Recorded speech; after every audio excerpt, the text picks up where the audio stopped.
Assalamualaikum warahmatullahi wabarakatuh. Salam sejahtera bagi kita semua. Perkenalkan, nama saya Eka Ameliana sebagai moderator pada diskusi kali ini. Pada diskusi kali ini, kita akan membahas mengenai materi keseimbangan pasar yang merupakan mata kuliah matematika ekonomi dengan dosen pengampu Ibu Ratri Rahayu SPD MPD. Sebelumnya, izinkan saya untuk memperkenalkan anggota kelompok kami. Yang pertama, ada Febi Fauzia Aulia dengan NIM 202035007. Yang kedua, ada Eka Ameliana dengan NIM 202035009. Yang ketiga, ada Rizky Saniatu Unsa dengan NIM 202035017. Yang terakhir ada Zulfikar Raffi Nur Cahyadi dengan NIM 202035023. Pada materi kali ini, yang pertama kita akan bahas mengenai pengertian keseimbangan pasar. Keseimbangan pasar atau market equilibrium akan tercapai jika jumlah produk yang diminta sama dengan jumlah produk yang ditawarkan, atau bisa disebut juga dengan harga keseimbangan di mana harga pokok yang ditawarkan sama dengan harga produk yang diminta pembeli. Berikut gambar mengenai keseimbangan pasar antara kurva penawaran yang berpotongan dengan kurva permintaan. Mekanisme pasar adalah kecenderungan pasar bebas untuk merubah harga sampai pasar menjadi seimbang, yaitu sampai jumlah penawaran dan permintaan sama. Penawaran dan permintaan tidak selalu berada dalam equilibrium dengan cepat apabila kondisi tiba-tiba berubah, namun kecenderungan tetap bahwa pasar biasanya mengaruh ke keseimbangan. Selanjutnya, syarat-syarat titik keseimbangan pasar. Yang pertama, titik keseimbangan pasar hanya berlaku untuk nilai-nilai yang positif. Yang kedua, titik keseimbangan pasar hanya berlaku untuk titik yang mempengaruhi ketentuan sebagai kurva permintaan dan kurva penawaran. Selanjutnya, macam-macam keseimbangan pasar. Pada keseimbangan pasar terjadi dua macam keseimbangan, yaitu harga keseimbangan dan kualitas keseimbangan. Harga keseimbangan sendiri adalah kondisi di mana tingkat harga tertentu kualitas permintaan sama dengan kualitas penawaran. Kualitas keseimbangan adalah kondisi yang terjadi apabila pada harga keseimbangan jumlah permintaan sama dengan jumlah penawaran. Atau dengan kata lain, harga keseimbangan akan diperoleh pada saat kualitas permintaan sama dengan kualitas penawaran. Yang kedua, ada faktor terbentuknya harga keseimbangan. Faktor-faktor yang mempengaruhinya yaitu yang pertama ada permintaan terhadap barang atau jasa yang bertambah, tapi jumlah barang atau jasa terbatas. Yang kedua ada tinggi rendahnya biaya produksi. Yang ketiga ada pandangan akan masa depan dari produsen atau konsumen. Yang keempat, produsen mengetahui selera konsumen. Dan yang terakhir, ada penawaran terhadap barang atau jasa bertambah, tetapi daya beli konsumen tetap atau berkurang. Menghitung harga keseimbangan. Ada tiga cara menghitung harga keseimbangan. Yang pertama yaitu menghitung harga keseimbangan dengan tabel. Menghitung harga keseimbangan menggunakan tabel bisa dengan mudah dilakukan dengan membuat tabel yang berisikan harga atau P, jumlah barang yang diminta atau QD, dan jumlah barang yang ditawarkan atau QS. Contoh, dari tabel berikut carilah harga keseimbangan dan kuantitas atau jumlah keseimbangan.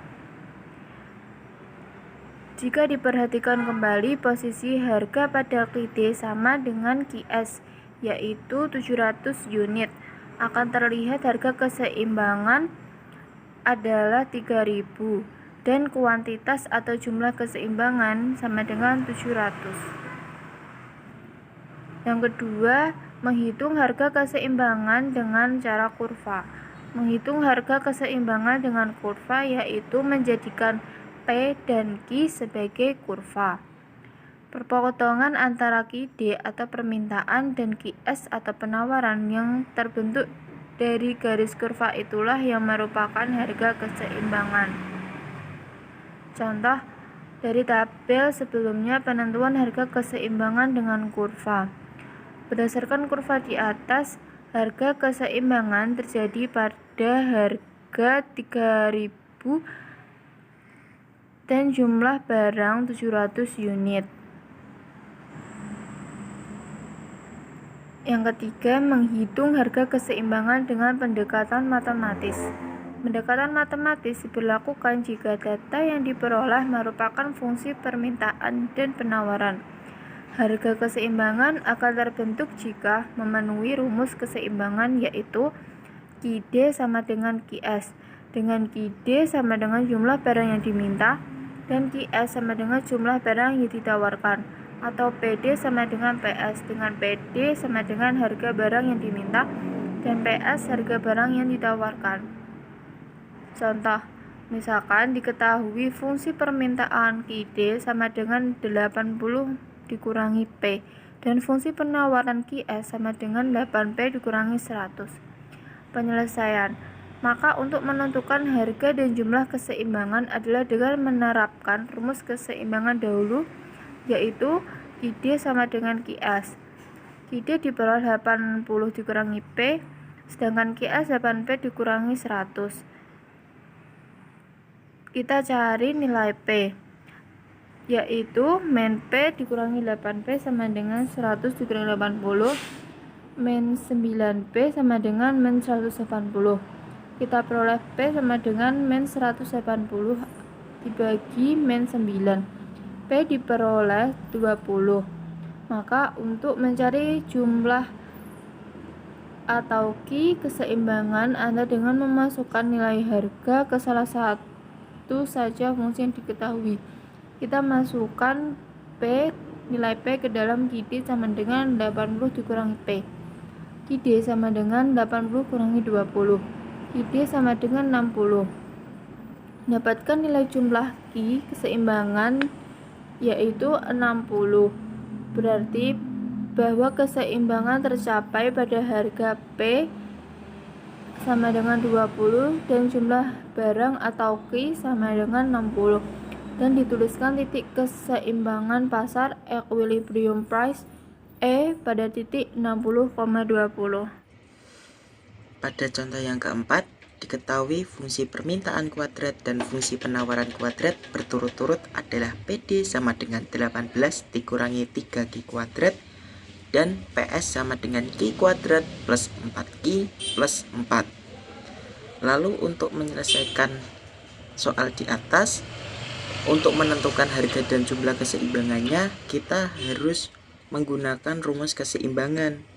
Nah, kita ingat bahwa rumus keseimbangan ada dua, yaitu QD sama dengan QS atau PD sama dengan PS, tergantung dengan apa yang diketahui. Karena yang diketahui pada soal ini adalah PD dan PS, maka menggunakan rumus PD sama dengan PS, di mana PD adalah harga barang yang diminta, sedangkan PS adalah harga barang yang ditawarkan. Kita substitusikan fungsi PD yaitu 18 dikurangi 3Q kuadrat, sedangkan untuk PS nya yaitu Q kuadrat plus 2Q plus 4. Kita pindah ruaskan agar dapat sama dengan 0. Kita pindah ruaskan menjadi 4Q kuadrat plus 2Q dikurangi 14 sama dengan 0. Kemudian kita sederhanakan menjadi 2Q kuadrat plus Q dikurangi 7 sama dengan 0. Lalu untuk menemukan nilai variabel Q, kita dapat menggunakan rumus ABC, sehingga ditemukan untuk rumus ABC nya yaitu min B plus minus akar B kuadrat min 4AC per 2A.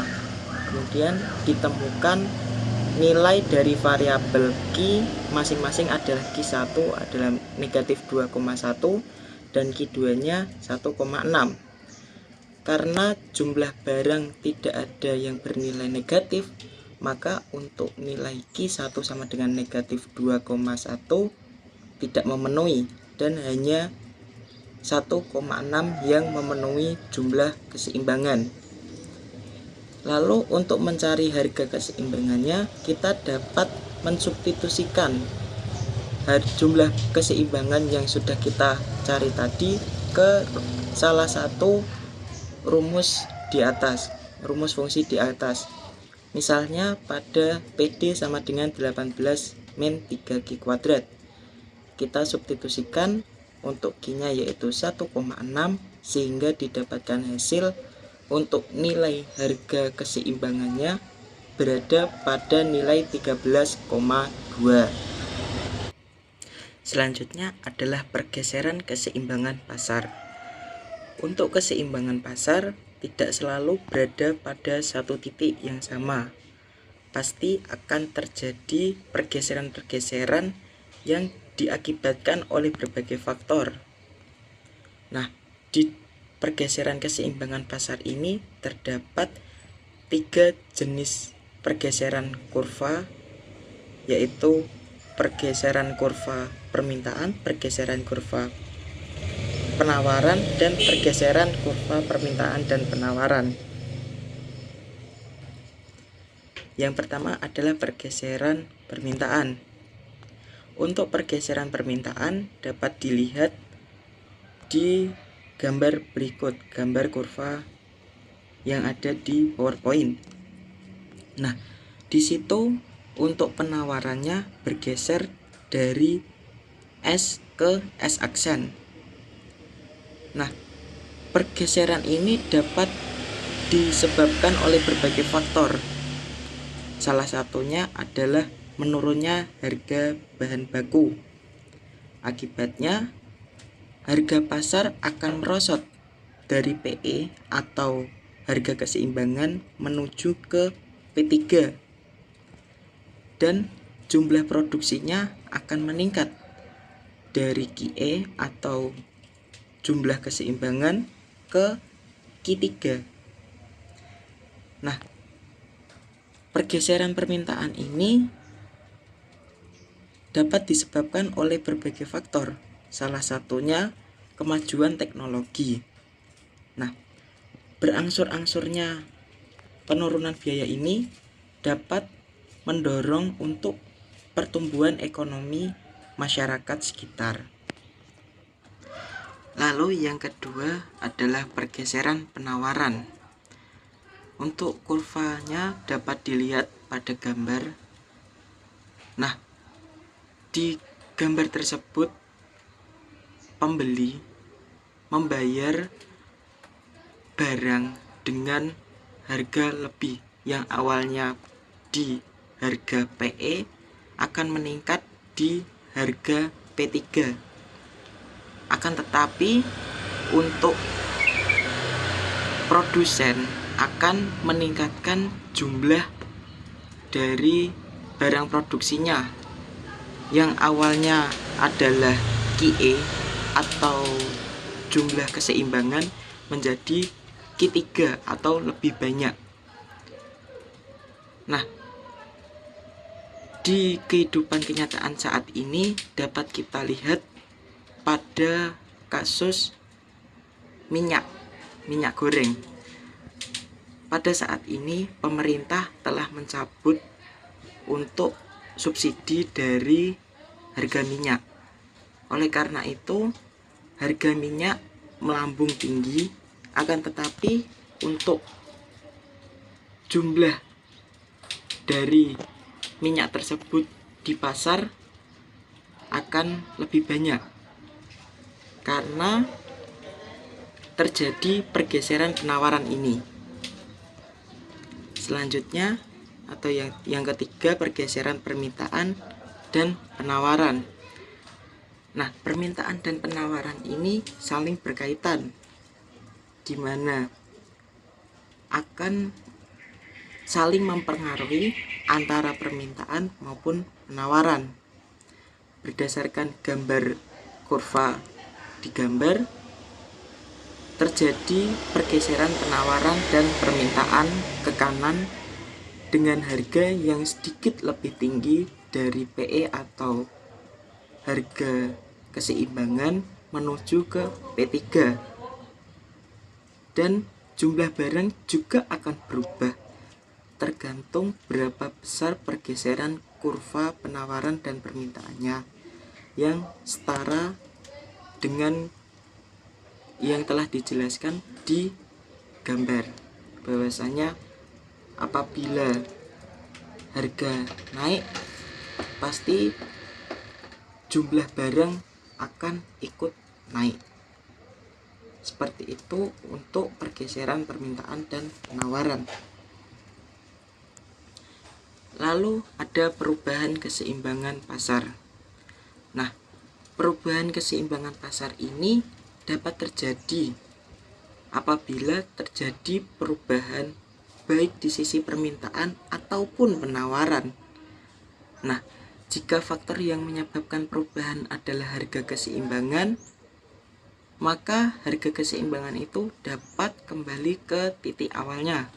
Tetapi jika yang berubah adalah faktor-faktor ceteri paribus seperti teknologi maupun pendapatan dari masyarakat, maka harga keseimbangannya tidak akan kembali ke titik awal, akan tapi terjadi pergeseran sesuai dengan yang terjadi di pasar, seperti yang dikutip oleh Safri pada tahun 2018. Selanjutnya yakni fungsi harga keseimbangan dalam perekonomian.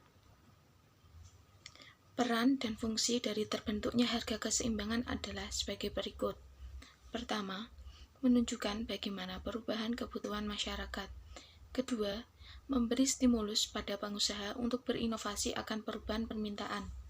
Yang ketiga, membantu penjual menentukan penawaran. Yang keempat, membantu produsen menentukan jenis barang yang akan diproduksi.